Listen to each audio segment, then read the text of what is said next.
Even though Rat's Nest is my favorite big team battle map, I don't think it's most other players' favorite map.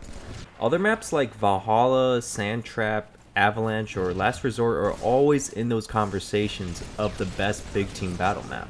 They are all iconic maps whose identities are synonymous with Halo 3 multiplayer. Rat's Nest visually isn't as memorable as these other maps, so when people reminisce about Halo 3 multiplayer, Rat's Nest isn't really brought up. If you asked me 10 years ago about what my favorite map was, I would probably say Valhalla. However, I've been playing Master Chief Collection on and off ever since it came out, so I have continuously played through all the maps throughout the years. As I have gotten older, I have seen the flaws of many of the maps that I loved, and while I still enjoy them, I don't enjoy them as much as Rat's Nest. One of the main reasons I love Rat's Nest is that it is very hard to steamroll through the other team, which is an issue in many other BTB maps. You can't spawn trap that easily in Rat's Nest like Valhalla and Standoff because there are a lot of pathways for players to traverse from their base to the middle of the map with a lot of cover. Additionally, the Spartan laser doesn't spawn in this map, so vehicles don't get destroyed right away.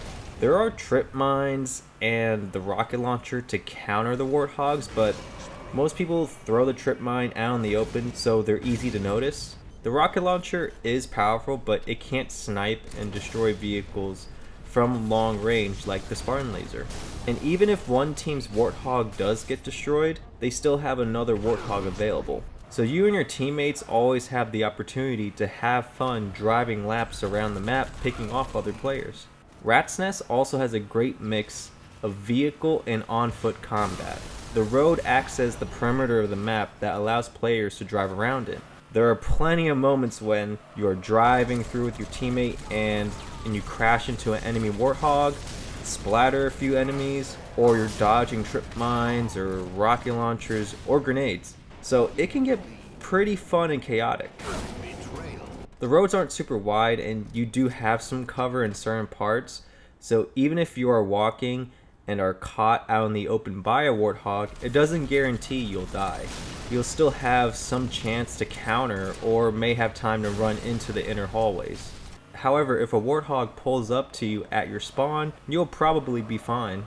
Warthogs have to be careful when driving to the other base because they could end up driving towards 3 to 6 enemy players at once. Even if 2 players are on a warthog, 3 to 6 enemy players on foot could take out the gunner really fast with BRs. While vehicles can be really fun on this map, they aren't overpowered to the point where it gets boring.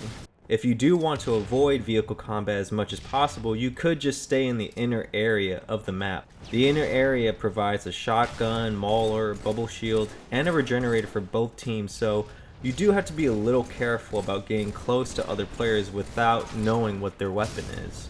The inner area also hosts probably the best weapon in Halo, which is the gravity hammer. The gravity hammer shines in Rat's Nest because you are able to get close to vehicles and knock them flying. In open maps like Sand Trap, the hammer doesn't really get used because you will probably just die trying to get close to someone.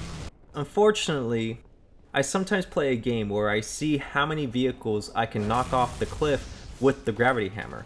Vehicles drive by pretty often, so most of the time I don't really have to wait that long before a warthog drives through and I can knock them off. Or, I sometimes do a couple of these jumps to get above one of the tunnel entrances with the rocket launcher. No player is going to expect me to be up there, so it gives me the opportunity for a couple of easy kills. Eventually though, the other team is going to start checking up there for me, so I do have to leave after I get a few kills. I do feel a little guilty though because these types of kills are pretty cheap, so I don't do this as much anymore. There are also the pipes that I try to jump up to sometimes. They aren't that great because you don't really have much cover, but if you get the sniper and climb up there, you could get a few kills. Honestly, the jumps just make me love this map even more. They aren't really meta because not everyone really does it. It's just something you could do to get a few kills until the other team starts looking up. Overall, Rat's Nest is a fun map that rarely leads to any boring standoffs or spawn camping type of matches. Vehicles are fun to drive in this map without the creeping feeling that you're about to get lasered, but they also aren't super overpowered since the map isn't wide open. And while it may not be remembered as the best big team battle map, it is my favorite big team battle map. Maybe just ask me in 10 more years and see if my favorite map changes. I do plan on making more videos going over other maps in Halo 3. Maybe not all of them, just the ones I think are interesting to talk about. So look forward to those coming up soon. Thank you so much for watching, and I'll see you all next time.